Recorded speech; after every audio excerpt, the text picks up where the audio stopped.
मेरे प्यारे देशवासियों, नमस्कार।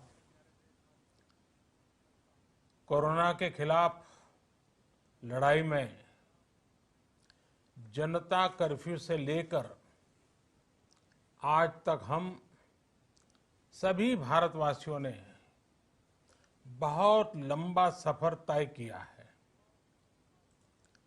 समय के साथ आर्थिक गतिविधियों में भी धीरे धीरे तेजी नजर आ रही है।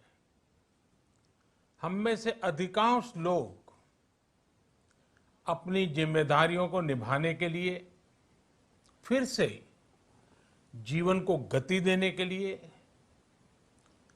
रोज घरों से बाहर निकल रहे हैं।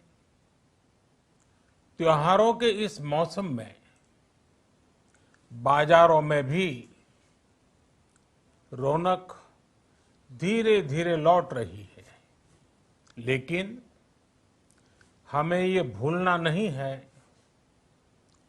कि लॉकडाउन भले चला गया हो, वायरस नहीं गया है। बीते 7-8 महीनों में प्रत्येक भारतीय के प्रयास से भारत आज जिस संभली हुई स्थिति में है, हमें उसे बिगड़ने नहीं देना है और अधिक सुधार करना है। आज देश में रिकवरी रेट अच्छी है, फैटेलिटी रेट कम है। भारत में जहां प्रति 10 लाख जनसंख्या पर करीब 5,500 लोगों को कोरोना हुआ है, वहीं अमेरिका और ब्राजील जैसे देशों में ये आंकड़ा 25,000 के करीब है। भारत में प्रति 10 लाख लोगों में मृत्यु दर 83 है, जबकि अमेरिका, ब्राजील, स्पेन, ब्रिटेन जैसे अनेक देशों में ये आंकड़ा 600 के पार है। दुनिया के साधन संपन्न देशों की तुलना में भारत अपने ज्यादा से ज्यादा नागरिकों का जीवन बचाने में सफल हो रहा है। आज हमारे देश में कोरोना मरीजों के लिए 90 लाख से ज्यादा बेड्स की सुविधा उपलब्ध है। 12,000 क्वारंटाइन सेंटर्स है। कोरोना टेस्टिंग की करीब 2,000 लैब्स काम कर रही है। देश में टेस्ट की संख्या जल्द ही 10 करोड़ के आंकड़े को पार कर जाएगी। कोविड महामारी के खिलाफ लड़ाई में टेस्ट की बढ़ती संख्या हमारी एक बड़ी ताकत रही है। सेवा परमो धर्म के मंत्र पर चलते हुए हमारे डॉक्टर, हमारे नर्सिस, हमारे हेल्थ वर्कर्स, हमारे सुरक्षाकर्मी और भी सेवा के भाव से काम करने वाले लोग इतनी बड़ी आबादी की निस्वार्थ सेवा कर रहे हैं। इन सभी प्रयासों के बीच ये समय लापरवाह होने का नहीं है। ये समय ये मान लेने का नहीं है कि कोरोना चला गया या फिर अब कोरोना से कोई खतरा नहीं है।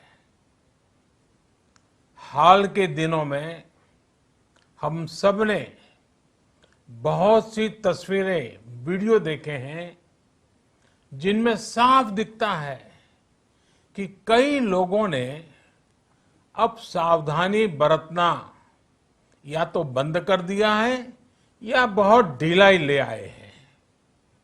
ये बिल्कुल ठीक नहीं है।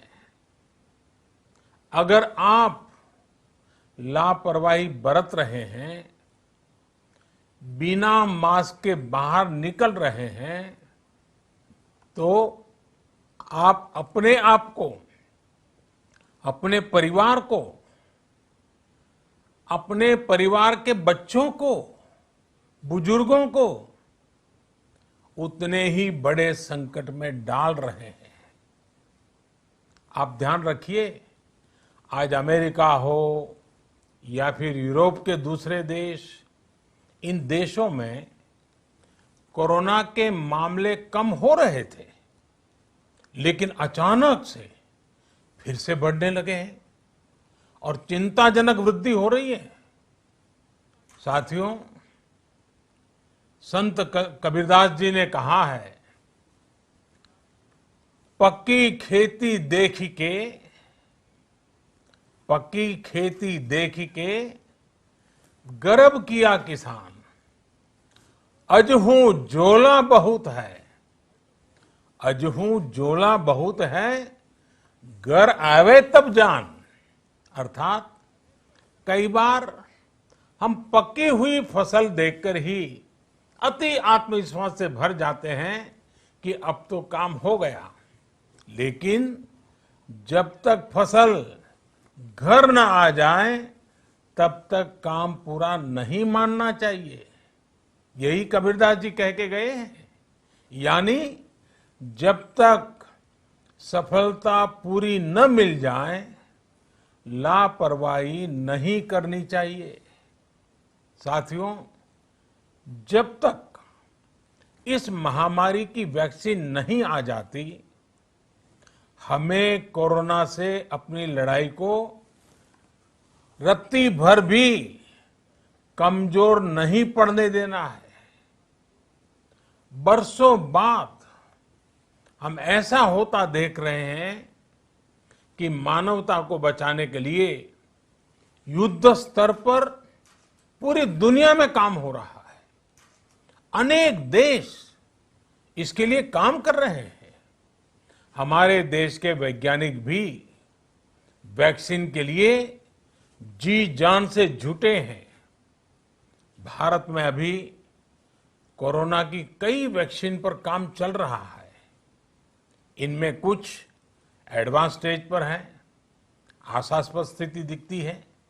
साथियों, कोरोना की वैक्सीन जब भी आएगी, वो जल्द से जल्द प्रत्येक भारतीय तक कैसे पहुंचे, इसके लिए भी सरकार की तैयारी जारी है।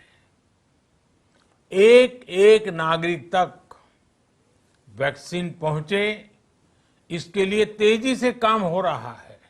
साथियों, रामचरितमानस में बहुत ही शिक्षाप्रद बातें हैं, सीखने जैसी बातें हैं, लेकिन साथ साथ अनेक प्रकार की चेतावनियां भी हैं। जैसे रामचरितमानस में बहुत बड़ी बात कही गई है, रिपु रुज पावक पाप, रिपु रुज पावक पाप, प्रभु अहि गनीय न छोट करी। अर्थात आग, शत्रु, पाप यानी कि गलती और बीमारी, इन्हें कभी छोटा नहीं समझना चाहिए। जब तक इनका पूरा इलाज न हो जाए, इन्हें हल्के में नहीं लेना चाहिए।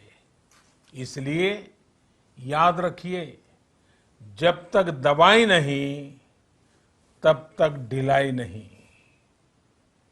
त्योहारों का समय हमारे जीवन में खुशियों का समय है, उल्लास का समय है। एक कठिन समय से निकलकर हम आगे बढ़ रहे हैं। थोड़ी सी लापरवाही हमारी गति को रोक सकती है, हमारी खुशियों को धूमिल कर सकती है। जीवन की जिम्मेदारियों को निभाना और सतर्कता, ये दोनों साथ साथ चलेंगे, तभी जीवन में खुशियां बनी रहेगी। 2 गज की दूरी, समय समय पर साबुन से हाथ धुलना और मास्क लगाना, इसका ध्यान रखिए। और मैं आप सबसे करबद्ध प्रार्थना करता हूं, आपको मैं सुरक्षित देखना चाहता हूं, आपके परिवार को सुखी देना चाहता हूं। ये त्योहार आपके जीवन में उत्साह और उमंग भरे, ऐसा वातावरण चाहता हूं। और इसलिए मैं बार बार हर देशवासी से आग्रह करता हूं। मैं आज अपने मीडिया के साथियों से भी, सोशल मीडिया में जो सक्रिय हैं उन लोगों से भी बड़े आग्रह से कहना चाहता हूं कि आप जागरूकता लाने के लिए, इन नियमों का पालन करने के लिए जितना जन जागरण अभियान करेंगे, ये आपकी तरफ से देश की बहुत बड़ी सेवा होगी। आप जरूर हमें साथ दीजिए, देश के कोटि कोटि जनों को साथ दीजिए। मेरे प्यारे देशवासियों, स्वस्थ रहिए, तेज गति से आगे बढ़िए और हम सब मिलकर के देश को भी आगे बढ़ाएं। इन्हीं शुभकामनाओं के साथ नवरात्र, दशहरा, ईद, दीपावली, छठ पूजा, गुरु नानक जयंती समेत सभी त्योहारों की सभी देशवासियों को एक बार फिर से बहुत बहुत बधाई देता हूं। धन्यवाद।